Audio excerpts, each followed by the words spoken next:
ओम श्री गणेशाय नमः।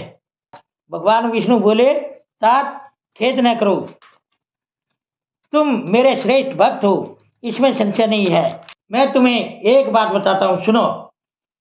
उससे निश्चय ही तुम्हारा परम हित होगा, तुम्हें नरक में नहीं जाना पड़ेगा। भगवान शिव तुम्हारा कल्याण करेंगे। तुमने मत से मोहित होकर जो भगवान शिव की बात नहीं मानी थी, उसकी अवहेलना कर दी थी, उसी अपराध का भगवान शिव ने तुम्हें ऐसा फल दिया है, क्योंकि वे ही कर्म फल के दाता हैं। तुम अपने मन में यह दृढ़ निश्चय कर लो कि भगवान शिव की इच्छा से ही यह सब कुछ हुआ है। सबके स्वामी परमेश्वर शंकर ही ग्रह को दूर करने वाले हैं। वे ही परब्रह्म परमात्मा है। उन्हीं का सच्चिदानंद रूप से बोध होता है। वे निर्गुण और निर्विकार हैं। सत्व, रज और तम, इन तीनों गुणों से परे हैं। वे ही अपनी माया को लेकर ब्रह्मा, विष्णु और महेश, इन तीन रूपों में प्रकट होते हैं। निर्गुण और सगुण भी वे ही हैं। निर्गुण अवस्था में उन्हीं का नाम शिव है।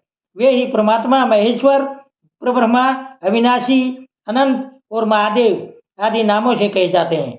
उन्हीं की सेवा से ब्रह्मा जी जगत के सृष्टा हुए हैं और मैं तीनों लोकों का पालन करता हूँ। वे स्वयं ही रुद्र रूप से सदा सबका श्रृंगार करते हैं। वे शिव स्वरूप से सबके साक्षी हैं। माया से भिन्न और निर्गुण हैं।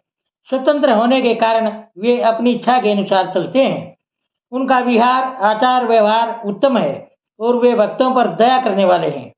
नारद मुने, मैं तुम्हें एक सुंदर उपाय बताता हूँ, जो सुखद, समस्त पापों का नाशक और सदा भोग एवं मोक्ष देने वाला है। तुम उसे सुनो। अपने सारे संशयों को त्याग कर तुम भगवान शंकर के सुयश का गान करो और सदा अनन्य भाव से शिव के सतनाम स्तोत्र का पाठ करो। मुने, तुम निरंतर उन्हीं की उपासना और उन्हीं का भजन करो। उन्हीं के यश को सुनो और गाओ तथा प्रतिदिन उन्हीं की पूजा अर्चना करते रहो। नारद, जो शरीर, मन और वाणी द्वारा भगवान शंकर की उपासना करता है, उसे पंडित या ज्ञानी जानना चाहिए। वह जीवन मुक्त कहलाता है। शिव इस नाम रूपी दावानल से बड़े बड़े पातकों के असंख्य पर्वत अनायास भस्म हो जाते हैं। यह सत्य है, सत्य है, इसमें संशय नहीं है। जो भगवान शिव के नाम रूपी नौका का आश्रय लेते हैं, वे संसार सागर से पार हो जाते हैं। संसार के मूलभूत उनके सारे पाप निस्संदेह नष्ट हो जाते हैं। महामुने, संसार के मूलभूत जो पातक रूपी वृक्ष हैं, उनका शिव नाम रूपी कुठार से निश्चय ही नाश हो जाता है। जो लोग पाप रूपी दावानल से पीड़ित हैं, उन्हें शिव नाम रूपी अमृत का पान करना चाहिए। पाप दावाग्नि से दग्ध होने वाले प्राणियों को उस शिव नाम अमृत के बिना शांति नहीं मिल सकती। संपूर्ण वेदों का अवलोकन करके पूर्ववर्ती विद्वानों ने यही निश्चय किया है कि भगवान शिव की पूजा ही उत्कर्ष साधन तथा जन्म मरण रूपी संसार बंधन के नाश का उपाय है। आज से यत्न पूर्वक सावधान रहकर विधि विधान के साथ भक्ति भाव से नित्य निरंतर जगदम्बा पार्वती सहित महेश्वर सदाशिव का भजन करो। नित्य शिव की ही कथा सुनो और कहो तथा अत्यंत यत्न करके बारंबार शिव भक्तों का पूजन किया करो। मुनिश्रेष्ठ, अपने हृदय में भगवान शिव के उज्जवल चरणार बिंदों की स्थापना करके पहले शिव के तीर्थों में विचरो। मुनि, इस प्रकार परमात्मा शंकर के अनुपम महात्म्य का दर्शन करते हुए अंत में आनंदवन काशी को जाओ। वह स्थान भगवान शिव को बहुत ही प्रिय है। वहां भक्ति पूर्वक विश्वनाथ जी का दर्शन पूजन करो।